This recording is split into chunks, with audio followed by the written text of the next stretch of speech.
Building 264 is an icon of America's mobilization in preparation for entry into World War II, and a symbol of Tallahassee's participation in the war.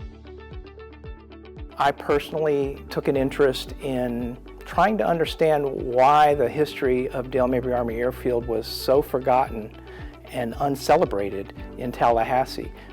Almost all the other buildings from the air base are now gone. Being the icon that it is of America's participation in World War II, we felt it was very important to preserve that history. Mabry Heights was developed for non-commissioned officers who would be assigned to Dale Mabry Army Airfield, and most had families. That's why this building is so significant. Mabry Heights was a very vibrant little community. I've been fortunate enough to talk to a couple people who lived in that community as children back in those years, and their memories are incredibly fond of that neighborhood, and a sense of community was very strong. This is a chapter in Tallahassee's history that hasn't been told and is not being celebrated. So by putting Building 264 on this tract of land, and by being in partnership with Tallahassee State College, which literally sits on the old airfield, sharing that heritage helps to build community, pride, and a sense of place that anchors us in knowing who we are and what we've done and where we're going in the future.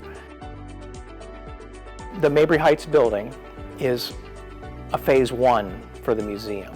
Our initial plans are to renovate the interior and have half of the building as if a soldier was living in it and you could see what the furnishings were like. And then the other half we envision as a welcome center.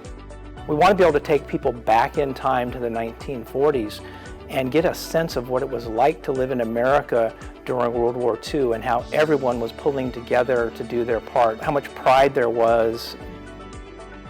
This building represents a beginning, and I believe that the community is going to rally around our efforts because many of the people in the community have either fathers or grandfathers who participated in the war. So there are lots of people who have direct connections still to World War II and those who did their part to win the war.